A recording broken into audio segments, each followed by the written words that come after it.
Gus, just looking back to Hamilton, your thoughts on it now?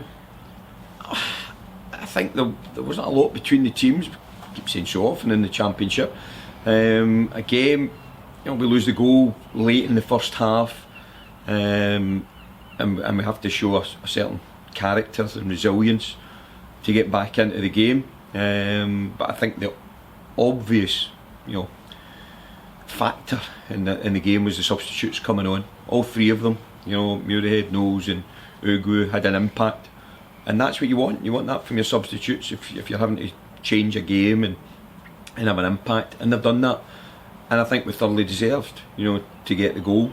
Very very late on, but as I say, we'd clarified with the officials that the time was going to be added on, so we knew that when we said, because a lot of the players were asking how long to go, and 5 minutes, but I said, but there's plenty of time that was getting added on from that side out. So you're confident that you'll always get another chance, and delighted for Gozzi, that he's put his head, somewhere where bodies are flying about, and we get a little bit of luck, it flies in, so we've got to make the most of that as well, because it's a valuable point. We're at home, where it looks for a long period that you're not going to take anything from the game, that you actually get another point on the board.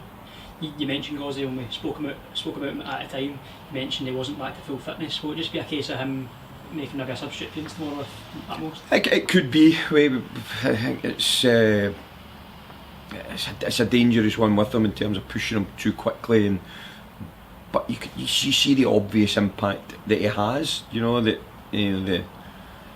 The focal point, of the attack, the lift that it gives the other players as well. He's a big player for us, but we've got to be very very careful. But there might even be an aspect there that the fitness levels have got to come from the games now.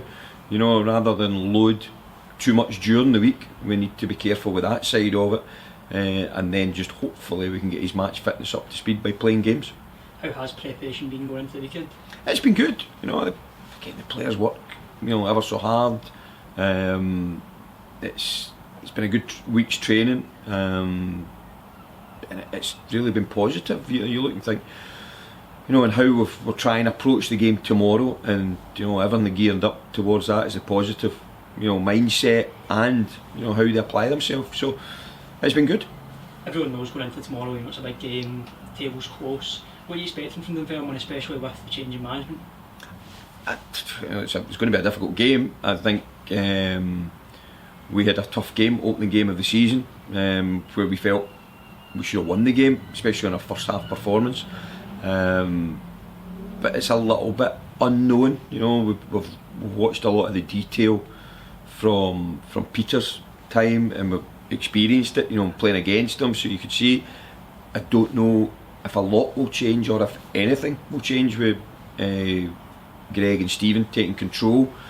But the players will need to respond to that as well. We'll have to respond, from the side during the game if there's a lot different from what we would expect. They've got options. They've got a healthy squad, so that there's permutations within the group. From last week to this week, they may change it, but we'll be ready for that. Just finally, as always, any team news? No, we're getting everybody back now. We've got a game on Monday as well that hopefully Alexander Easdale will play in it, and that's kind of us back up to full strength. See, Gozzi's the only one that, in terms of match fitness, but hopefully we can get that into him, over the coming weeks.